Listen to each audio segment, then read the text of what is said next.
200 پہ فَإِذَا قَضَيْتُم مَنَاسِكَكُم، پھر جب حج کے مناسک پورے کر لو ودن بریکٹ اور منا آ جاؤ، فَاذْكُرُوا اللَّهَ كَذِكْرِكُمْ آبَاءَكُمْ، تو جس طرح پہلے اپنے آباء و اجداد کو یاد کرتے تھے،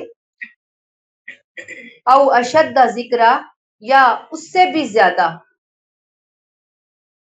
تو اب تم کس کو یاد کرو؟ فَاذْكُرُوا اللَّهَ، اللہ کو یاد کرو، یعنی جیسے اپنے آباء و اجداد کو یاد کرتے تھے یا اس سے بھی جیسے تم یاد کرتے تھے ایسے تم اللہ کرو، بلکہ اپنے آباء و اجداد سے بھی زیادہ اپنے رب کو یاد کرو۔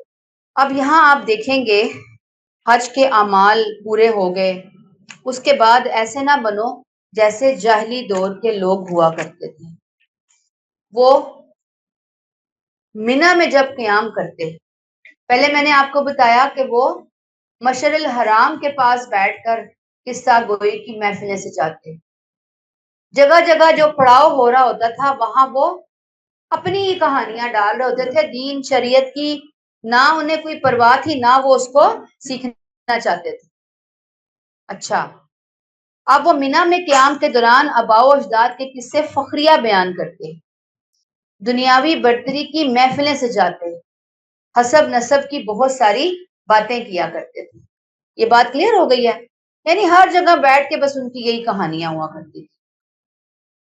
تو اللہ تعالیٰ نے کیا کہا؟ فَاذْكُرُوا اللَّهَ كَذِكْرِكُمْ آبَاءَكُمْ أَوْ أَشَدَّ ذِكْرًا، باپ دادا کی بجائے زیادہ اہتمام اور جوش و خروش کے ساتھ تمہیں اپنے پروردگار کی یاد میں مشغول ہو جانا چاہیے۔ قرآن نے کہا کہ اب تم ذکر اللہ کو ترجیح دو، تمہاری زبان پہ کیا ہونا چاہیے؟ اللہ کی بڑائی، اللہ کا شکر، اللہ کی تسبیح، اللہ سے معافی۔ حج کے مناسک تو تم ادا کر کے عرفات سے واپس آ گئے، اب تم اپنی روحانی کیفیت کو ضائع نہ کرو، بلکہ فَاذْكُرُوا اللَّهَ کرو، جیسے اپنے باپ داداؤں کو یاد کرتے ہو وہ چھوڑ دو، اللہ کو یاد کرو، او اشد ذکرہ، یا اس سے بھی بڑھ کر تم اللہ کو یاد کرو۔ پھر فرمایا فَمِنَ النَّاسِ مَن يَقُولُ، لوگوں میں کچھ ایسے بھی ہوتے ہیں جو کہتے ہیں ربنا آتنا فی الدنیا، اے اللہ جو تو نے دینا ہے ہمیں دنیا میں ہی دے دے، وما لہ فی الآخرۃ من خلاق، آخرت میں ان کا کوئی حصہ نہیں ہے۔ اب اللہ تعالیٰ نے یہاں ایک رویے کی دعا کے حوالے سے اصلاح کی۔ دعاؤں میں صرف دنیا کی طلب ایک خطرناک غفلت ہے۔ کچھ لوگ حج کے مبارک موقع پر بھی وہاں جاتے ہیں تو دل میں صرف دنیا رچی بسی ہوتی ہے، صرف دنیا کی خواہشات کی تکمیل کی دعائیں ہوتی ہیں وہاں پر۔ الہی بچے کو جاب دے دے، بچے کو صحت دے دے، بچے کا گھر بسا دے، ہمارا گھر بنوا دے، ہمارے فلاں مسئلے حل کر دے۔ ٹھیک ہے، سارے مسئلے وہیں پہ رکھنے، اور کہاں رکھنے ہیں، وہ مسئلے رکھنے کی جگہ ہے، لیکن صرف یہ نہیں کہ صرف دنیاوی مسائل، دنیاوی مسئلے، دنیاوی پریشانیاں، دنیاوی تکلیفیں، اور اس میں آخرت کا کوئی تصور ہی نہ ہو، ہدایت لینے کی کوئی پرواہ ہی نہ ہو، کوئی فکر ہی نہ ہو۔ ان دنیا پرستوں نے حج جیسی عظیم عبادت کو تجارتی رونق میلے بنا دیا، یعنی بزنس بنا دیا انہوں نے، اور زبان سے بیٹھتے ہیں اپنے آباء و اجداد کے فخریہ قصے بیان کر کر کے پھولے نہیں سماتے، سخت تکبر کے مارے ہوئے سخت گھمنڈی، اندر اور باہر بس دنیا ہی دنیا رچی بسی ہے۔ اللہ نے ان دنیا پرست لوگوں کی اصلاح کی اور کہا کہ حج کی اصل روح تو اللہ سے تعلق کی مضبوطی ہے، وہ تو حاصل کر لو، اور وہ حاصل کرنے کا طریقہ بتا دیا کہ آباء و اجداد کے قصے کہانیوں کو رکھو سائڈ پہ، یہ جگہ نہیں ہے، ویسے بھی جگہ نہیں ہے کہ آپ مختلف جگہوں پہ بیٹھے ہیں تو آپ وہاں پہ بیٹھ کے یہ کہتے رہیں کہ میں تو حافظ قرآن کی ماں ہوں، میرا تو بیٹا حافظ قرآن ہے۔ ایسے بہت سارے لوگوں کو میں نے سنا ہے، پڑھے لکھے لوگ بار بار مینشن کریں گے میرے والد کے فلاں کارنامے، میری والدہ کے فلاں کارنامے بھی ایک آدھ دفعہ اگر آپ نے کسی کو بتانا تھا بتا دیا، بس اب ختم کریں اس معاملے کو. آپ خود کیا ہیں اور آپ جو بھی ہیں اصل میں آپ کو آپ کے رب کی نظر میں اچھا ہونا چاہیے. لوگوں کو بتانے کا کیا فائدہ؟ تو اللہ تعالیٰ نے کہا کہ لوگوں میں سے کچھ ایسے ہیں جو وہاں پر آتے ہیں اور آ کر صرف دنیا ہی دنیا مانگتے ہیں. وَمَا لَهُ مِن فِي الْآخِرَةِ مِنْ خَلَاقٍ. ایسے لوگوں کے لیے آخرت میں کوئی حصہ نہیں ہے. حصہ کیوں نہیں ہے ان کے لیے آخرت میں؟ مانگا ہی نہیں. مانگتے تو آخرت میں حصہ ہوتا نا. حالانکہ وہ تو ایسا روحانی ماحول ہوتا ہے کہ وہاں تو آخرت کی طلب ہی طلب پیدا ہوتی ہے. انسان کو اپنا حشر یاد آ رہا ہوتا ہے. انسان کو اپنے رب کے حضور آخر میں جا کر کھڑے ہونا یاد آ رہا ہوتا ہے. لیکن انہوں نے افسوس کہ وہاں جا کر اس موقع سے فائدہ اٹھانا بھی ضائع کر دیا. اب یہاں سے جو عملی پیغام ہے وہ کیا ہے کہ آج بھی بعض لوگ صرف دنیا کی فکر کرتے ہیں، دعائیں کرتے ہیں. یہ ٹھیک ہے، سب اسی سے مانگنا ہے، لیکن صرف دنیا ہی نہیں مانگنی بلکہ دنیا کے ساتھ ساتھ اللہ سے اس کی رضا مانگنی ہے، اللہ سے اس کا دیدار مانگنا ہے، اللہ سے جنت الفردوس میں اعلیٰ مقام مانگنا ہے، اللہ تعالیٰ سے نبی کریم صلی اللہ علیہ وسلم کا ساتھ، آپ کی شفاعت مانگنی ہے. یعنی مانگنے کی چیزیں یہ ہیں. مانگنی ہے تو اللہ سے مغفرت مانگنی ہے. اب صرف باقی چیزیں اللہ کی مرضی ہے، ان کی حکمت ہے، ہمارا امتحان ہے. ساری چیزیں میں آپ کو پہلے بھی بتا چکی کہ اگر من و ان پوری کر دی جائیں، اے ٹو زی اللہ دے دیں میری مانگی ہوئی لسٹ، تو پھر دنیا تو جنت بن گئی نا. تو دنیا تو جنت نہیں ہے. دنیا میں کچھ نہ کچھ کمیاں اللہ نے رکھی ہوئی ہیں زندگی کے اندر. ان کمیوں کے ساتھ ہی ایڈجسٹ ہو جائے، ان کمیوں کے ساتھ جینا سیکھ لیں.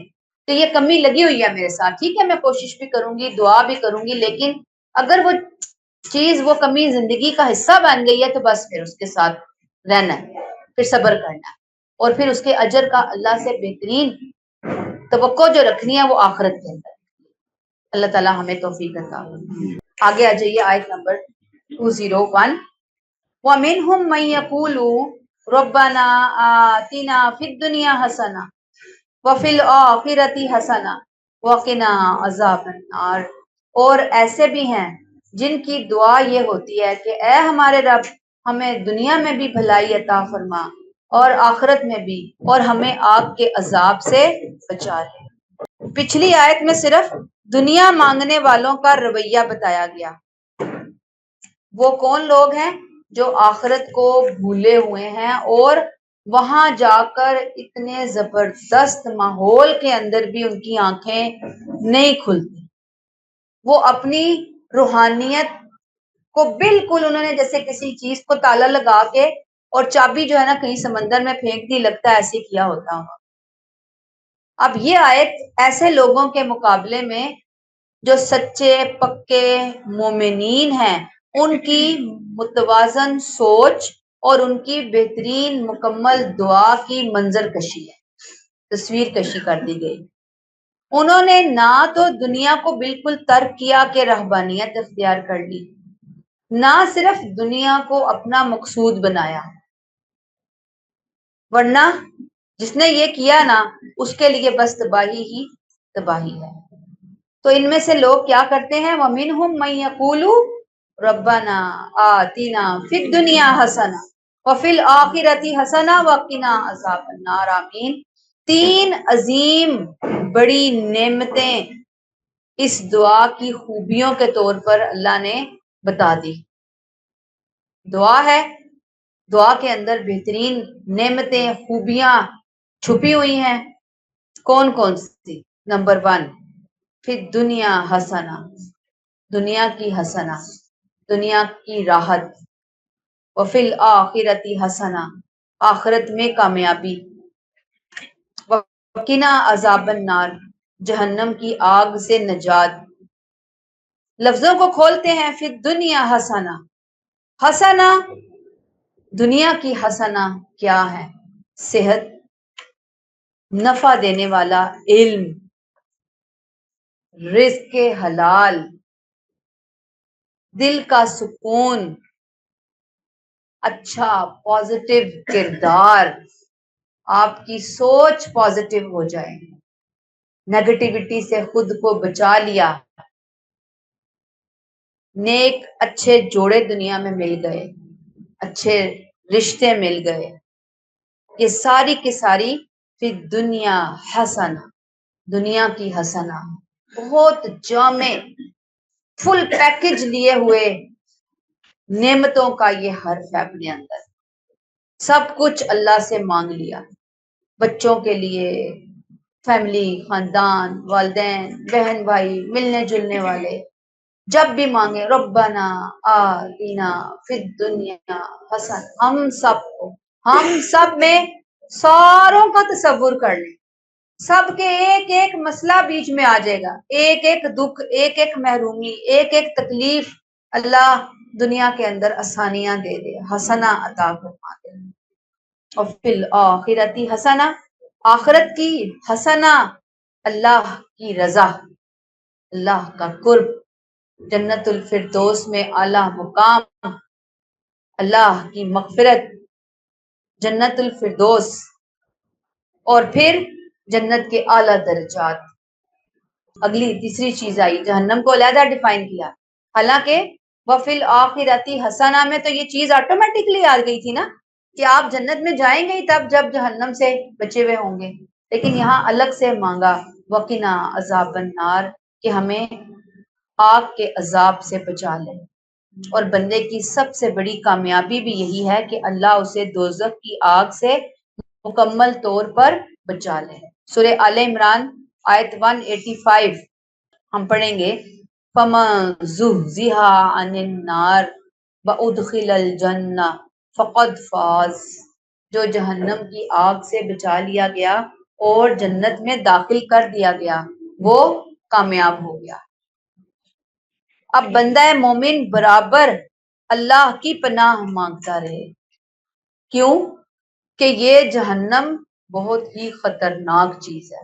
آپ صلی اللہ علیہ وآلہ وسلم کی یہ پسندیدہ دعا تھی، یعنی آپ کی جو پسندیدہ ترین دعائیں تھیں ان میں سے ایک دعا یہ بھی تھی، جامع ترین دعا، سب کچھ مانگ لیا، اور اکثر آپ، بخاری میں آتا ہے، یہ دعا مانگا کرتے، اس دعا کے ذریعے دین بھی مانگ لیا، دنیا بھی مانگ لی، ہر نعمت اللہ سے مانگ لی۔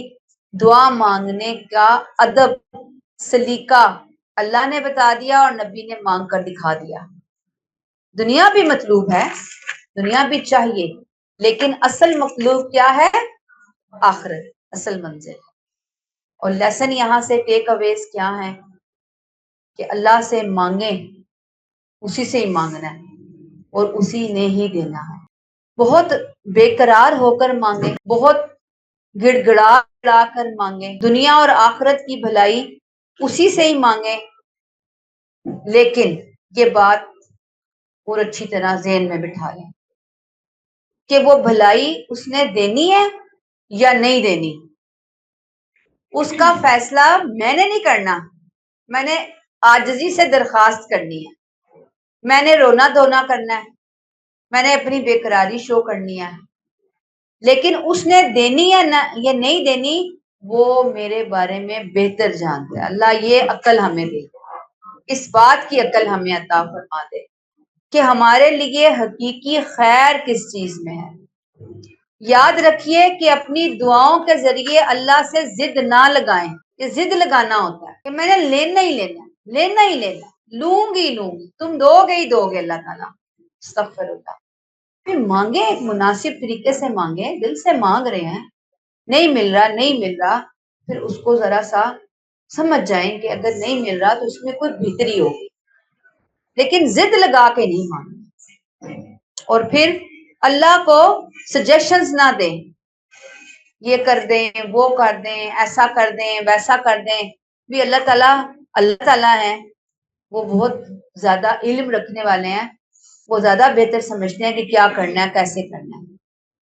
پھر دعا قبول نہ ہو تو ناراض نہیں ہونا، یہ جملے اپنی زندگی ڈکشنری سے نکال کر پھینک دیں، کیا کہ میرے تو نصیب ہے، میرے ساتھ تو ہوتا ہی بہت برا ہے، نہیں ہوا۔ یہ جملے اللہ کو سخت ناراض کرنے، کیا نصیب برے ہیں بھائی، کیا ہو گیا؟ آپ نے تو دیکھا ہی نہیں کہ ابھی زندگی میں لوگوں کی کیسی کیسی مشکلات ہیں، کیسی کیسی آزمائشیں ہیں، کیسے کیسے امتحانات ہیں۔ اللہ نے تو ہمیں سو سو نوروں کے اندر رکھا ہوا ہے، پھر بھی ہم راضی ہو کر نہیں دیتے اپنے رب سے، پھر بھی ہر وقت کا رونا دھونا گلے شکوے، یہ آ رہا ہے اس کو سنا رہے ہیں، وہ جا رہا ہے اس کو سنا رہے ہیں، بس یعنی کہ ہم نے گھر میں پٹنا ڈالا ہوا ہوتا ہے۔ یعنی کیا قیامت آ گئی بھائی، اگر ایک چیز میری پسند کے مطابق نہیں ہے تو مان جائے نا کہ یہ میری آزمائش ہے، بس مجھے راضی ہونا ہے اس آزمائش کے اوپر، اور کیا کرنا ہے؟ ٹکرے مارنی ہے دیوار سے جا جا کے کہ اللہ تو نے میرے سے بتا نا مجھے۔ تو یہ رویہ بہت ہی برا رویہ، اس سے بچنے کی ضرورت ہے، اور پھر ہمیں یہ سمجھ جانا چاہیے کہ ہمیں یہ چیز جس کو ہم اللہ سے بلک بلک کر مانگ رہے ہیں، اس کے دینے کا اللہ نے ایک ٹائم مقرر کر رکھا ہے، وہ دے گا جب وہ بہتر سمجھے گا، بہتر وقت پر دے گا انشاءاللہ، کیونکہ وہ میری خیر خواہی مجھ سے زیادہ بہتر چاہتا ہے۔ وہ تو ایسا میری ایسا رشتہ ہے، اس کے ساتھ تو میرا کنیکشن ہی کچھ اور ہے، میرے اپنے والدین کے ساتھ میرا ایسا کنیکشن نہیں ہوگا جو کنیکشن میرا اس کے ساتھ ہے، میری اپنی انتہا درجے کی فرما بردار اولاد کے ساتھ جو میری ایک سانس کے ساتھ وہ اس کی بھی سانس نکل آتی ہے، وہ کہتے ہیں کھڑے ہو تو کھڑے ہو جاتے ہیں، وہ کہتے ہیں بیٹھ جاؤ تو بیٹھ جاتے ہیں، اس سے بھی کہیں زیادہ اس کے ساتھ میرا کنیکشن، تو وہ نہیں دے رہا تو اس کا مطلب ہے میری ہی اس کے اندر کوئی بھلائی ہے، میرے درجات کی بلندی کا ذریعہ بن رہا ہے، میرے گناہوں کو جڑنے کا ذریعہ بن رہا ہے، اب مجھے وہاں پہ ذرا صبر کرنا ہے، کہتے ہیں دما کرو بھائی، ابھی صبر کرو، تو اللہ ہمیں دے گا بہتر وقت پر بہتر چیز دے گا، یا اس کے بدلے کوئی بہتر چیز دے گا، یا اس کے بدلے کسی مصیبت کو ٹال دے گا، یا اس کو پھر آخرت میں ذخیرہ بنائے گا، دنیا میں نہیں ملی چیز۔ ان میں سے کوئی ایک آپشن ضرور میری دعا کے ساتھ پوری ہوگی، کسی ایک آپشن کو اللہ ضرور رکھے گا میری زندگی میں، بس حوصلے سے چلیں کہ دنیا عارضی ہے، دنیا کی پریشانیاں عارضی ہیں، دنیا کے غم عارضی ہیں، یہ وقت گزر ہی جائے گا انشاءاللہ تعالی، اور دنیا کی قبولیت کی وہی شکل بہترین ہے جس سے آخرت نہ چھنے۔ دعا مانگی دنیا مل گئی، آخرت ہاتھ سے نکل گئی، اللہ کی رضا ہاتھ سے نکل گئی، تو بتائیں کیا کھویا کیا پایا ہم نے تو سب کچھ کھو دیا نا۔ تو دعا وہی بہترین جس سے اللہ راضی ہو، جس سے آخرت نہ چھنے، اور وہ دعا بہتر ہے جو بندے کو جہنم سے بچا لے، اللہ ہمیں ایسی دعاؤں کی توفیق عطا فرمائے۔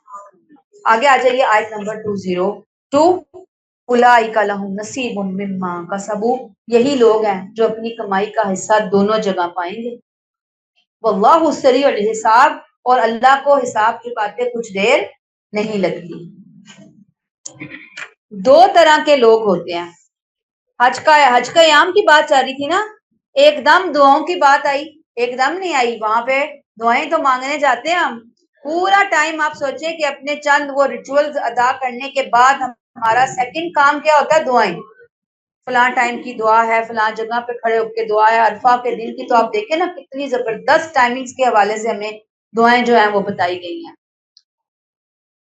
تو آپ دیکھیں کہ حج کے ایام کی خاص اور عام دعائیں بتائی ہمیں گئی اور لوگ مانگ رہے ہوتے ہیں۔ ابھی ہم نے دیکھا آیت نمبر 200 اور 201 کے اندر کہ کچھ لوگ صرف دنیا مانگتے ہیں اور کچھ لوگ دنیا اور آخرت دونوں مانگتے ہیں۔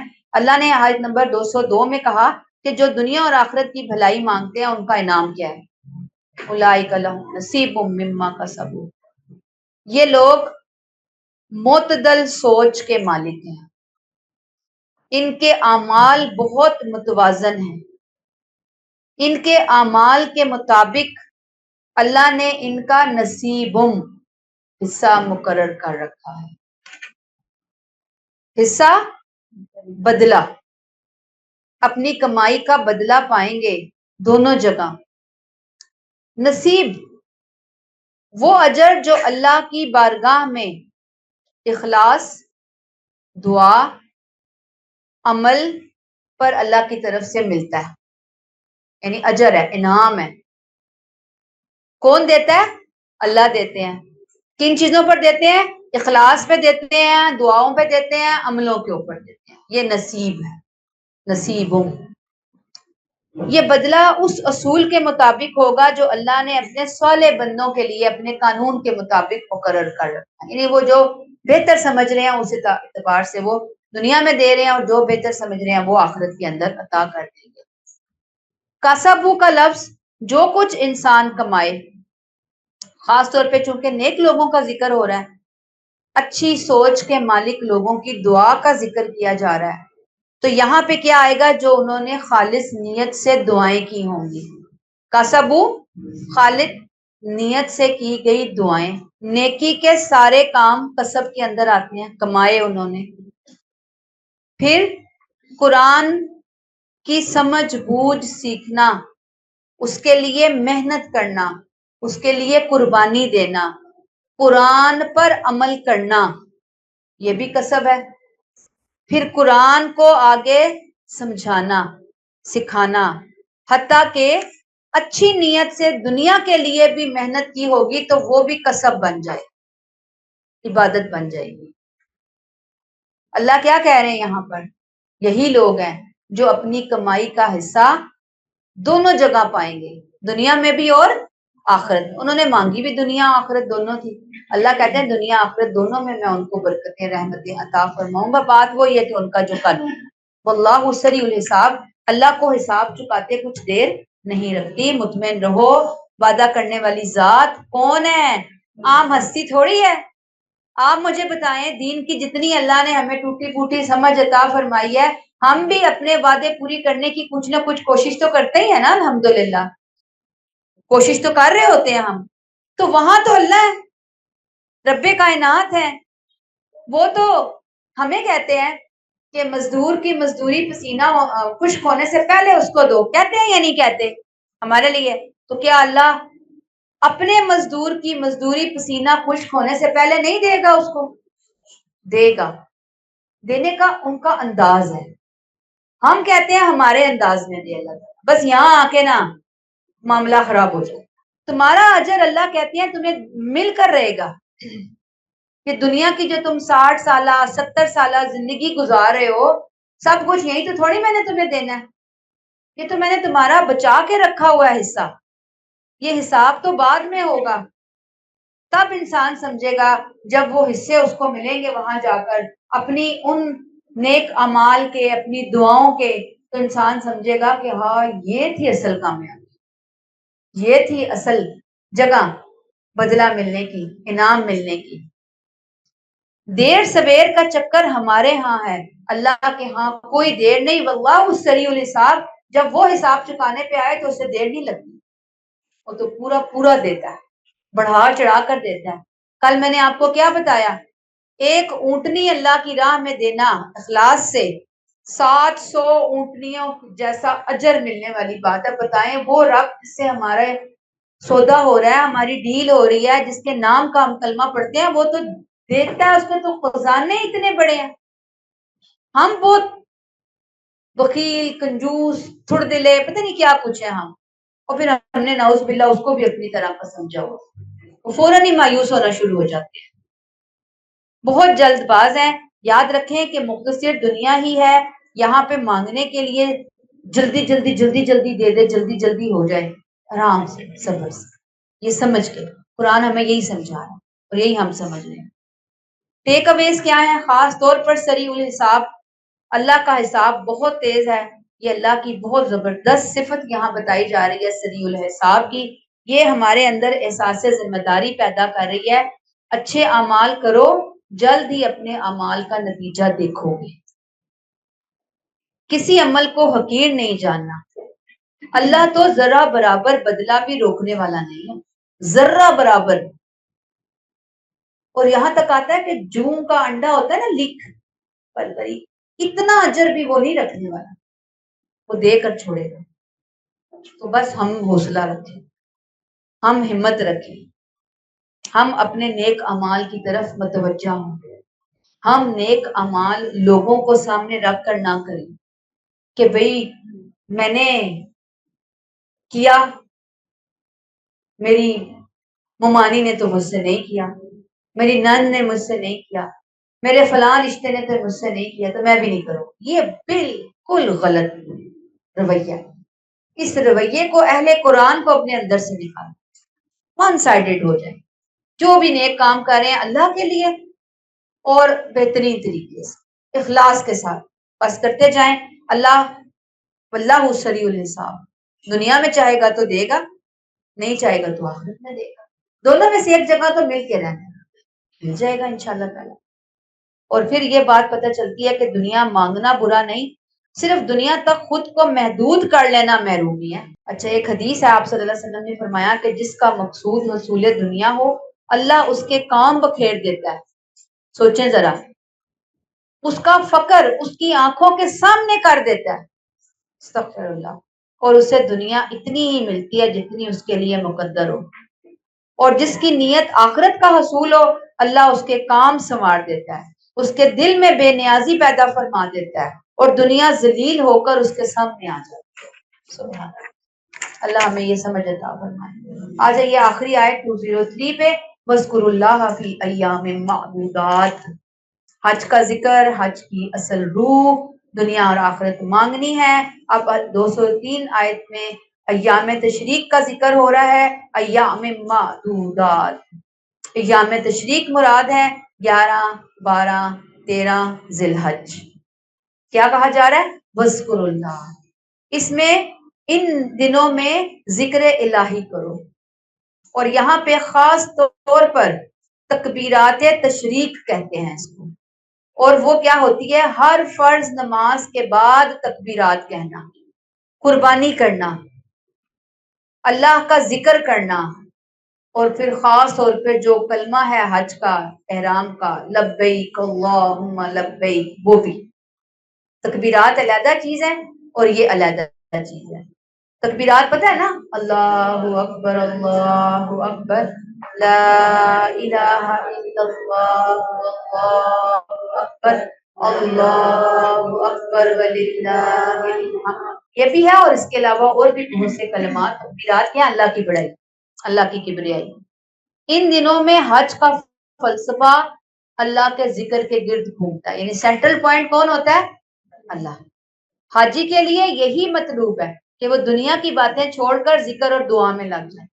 فرمایا فَمَن تَعَجَّلَ فِي يَوْمَيْنِ فَلَا إِثْمَ عَلَيْهِ، پھر جس نے جلدی کی اور 2 ہی دن میں واپس چل کھڑا ہوا اس پر کوئی گناہ نہیں. وَمَن تَأَخَّرَ فَلَا إِثْمَ عَلَيْهِ، اور جو کچھ زیادہ دیر ٹھہر کر پلٹا اس پر بھی کوئی گناہ نہیں. یعنی اللہ نے کہا کہ 2 دن، یہ 2 دن کون سے ہیں؟ 11 اور 12 ذی الحج. یعنی حج 9 کا وہ عرفات 10 کا سارا دن ہے، اس کے بعد 11 اور 12 ذی الحج 2 دن رکو، یا 11، 12 اور 13 ذی الحج 3 دن رکو. یہ دونوں طرح سے وہاں پہ رکنا جتنا انسان چاہے اس کے لیے جائز ہے. زیادہ رکے گا کوئی گناہ نہیں ہے، 2 دن بعد واپس آ جائے گا کوئی گناہ نہیں ہے. یہ شریعت کی سہولت ہے، اللہ کی رحمت کا اظہار ہے.